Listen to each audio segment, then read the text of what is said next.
नमस्कार, मी पायल. SB news Maharashtra channel मध्ये आपले स्वागत आहे. हा भास्करराव आंबेकर यांची आपला जिल्हा संपर्क प्रमुख, लोकसभेचा संपर्क प्रमुख म्हणून नुकतीच त्यांची नेमणूक झाली आहे. तर त्यांनी आम्हाला असं सांगितलं की आता माझी परभणी लोकसभेच्या अध्यक्षपदी नेमणूक झाली, त्यामुळं मला परभणीमधले जे काही विधानसभा मतदारसंघ आहेत त्या प्रत्येक मतदारसंघामधल्या प्रमुख पदाधिकाऱ्यांची आपल्याला बैठक घ्यायची आहे. खरं म्हणजे आपली एक 10-15 दिवसापूर्वीच एक बैठक झाली होती आणि त्या बैठकीमध्ये आपण सर्वांनी सर्वजण हजर होते. त्यामुळे आज सर्वच लोकांना न बोलवता फक्त आपण प्रमुख जे आहे गावामधले आणि जे पदाधिकारी आहेत त्यांनाच आपण बोलवलो. आता थोड्याच वेळात ते येथील आल्यानंतर त्यांचा संपर्क प्रमुख झाल्यामुळे आपण त्यांचा सत्कार करू आणि त्यांना शुभेच्छा देऊ आणि ते काही तुम्हाला मार्गदर्शन करतील तर त्याचा आपण सर्वांनी.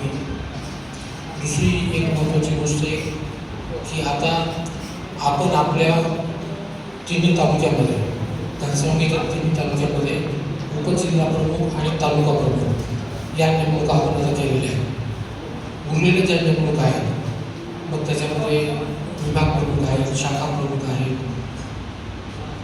वेगवेगळे जे आपले फ्रंटल सेल्स आहेत, महिला आघाडी, युवा सेना, दलित आघाडी, OBC या सगळ्या जे आपले सेल्स आहेत, अपंग सेल आहे, त्या सगळ्या सेलचं आपण नियुक्त्या ह्या पुढच्या लवकरच आपण करणार आहोत. कारण आता प्रत्येक क्षणी ग्रामपंचायतीच्या निवडणुका लागतील, जिल्हा परिषद पंचायत समितीच्या निवडणुका लागतील आणि ह्या निवडणुका लागल्यानंतर आपण आपली सगळी संघटना सज्ज पाहिजे म्हणून आपण या सगळ्या निवडणुका पुढच्या 8 ते 15 दिवसामध्ये करणार आहोत. आपल्या ज्या वेगवेगळ्या समित्या आहेत, ज्या शासनाच्या समित्या आहेत, 10 ते 12 आपली समित्या आहेत, काही EGSची समिती आहे, दक्षता समिती आहे, रोजगार हमी योजनेची समिती आहे, भ्रष्टाचार समिती आहे, या सगळ्या समित्यांवरच्या निवडणुकासुद्धा आपण कामगार कल्याणची समिती आहे, या सगळ्या समित्यांवरच्या निवडणुकासुद्धा आपण पुढच्या 10 ते 15 दिवसामध्ये आपण पूर्ण करणार आहोत. त्या दृष्टिकोनातून आपले जे नवीन तालुका प्रमुख आणि जे उपजिल्हा प्रमुख झाले आहेत त्यांना आपण सांगितलं की सगळे जे आपले महत्त्वाचे लोक आहेत, जे सगळे काम करणारे लोक आहेत आणि जे सगळे तळागाळातले लोक आहेत, या सगळ्या लोकांना आपल्याला कोणत्या ना कोणत्या पदावर आणि दुसऱ्या पदावर आपल्याला त्यांनी नेमणुका आपल्याला द्यायच्या आहे. त्याच्यामुळं आपल्यातल्या प्रत्येकाला कुठे ना कुठे समाविष्ट करून घेण्याचा आम्ही नक्कीच प्रयत्न करू. दुसरी एक महत्त्वाची गोष्ट आहे की आज उद्धव मरकड यांनी तुम्हाला SIR बद्दल अतिशय महत्त्वाची अशी माहिती दिलेली आहे. SIR हे पुढच्या 3-4 महिन्यासाठी हे आपल्याकडे सगळ्यात मोठं काम असणार आहे आणि या कामामध्ये आपल्याला सगळ्यांना खूप जास्त लक्ष द्यायची गरज आहे. कारण ही एक फार मोठी संधी आपल्याला या SIRच्या माध्यमातून चालून आलेली आहे आणि ही संधी आपल्याला गमावता येणार नाही. कारण ज्यासाठी आपण 2019 पासून प्रयत्न करत होतो आणि जे आपल्याकडून होत नव्हतं ते आता सरकारच्या माध्यमातून होते. त्याच्यामुळे ही फार मोठी संधी आहे आणि याच्यामुळं SIRमुळं जसं आत्ताच आपल्याला उद्धवने सांगितलं की कोणत्या राज्यामध्ये किती मतदान कमी झाले. उत्तर प्रदेशमध्ये काहीतरी 1 कोटी 1 लाख कमी झाले, मित्रांनो 10 ते 15% मतदान हे कमी होतं. आता आपल्या मतदारसंघाचा जर आपण विचार केला तर आपल्या मतदारसंघामध्ये 3.5 लाख मतदान आहे. तर 3.5 लाखपैकी 2019ला आपण 27,000 लोकांची ऑब्जेक्शन दिली होती, म्हणजे साधारणतः 10% ऑब्जेक्शन दिले होते. तर आपल्या सगळ्यांना हा प्रयत्न असा करायचा आहे की आपल्या मतदारसंघामधून कमीत कमी 20% मतदान जे बोगस आहे ते आपल्याला कमी करायचं आहे.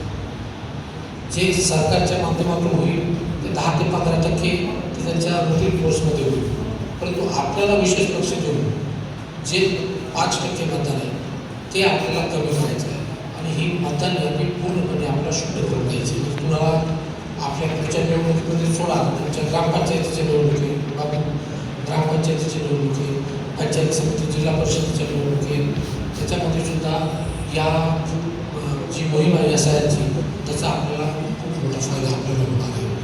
ऊसाच्या संदर्भात आपल्याला अनिलने आत्ताच सांगितलं की मागच्या वर्षी ऊसाचं एक फार मोठं टेन्शन तुम्हाला तर होतच होतं, पेक्षा जास्त मला होतं.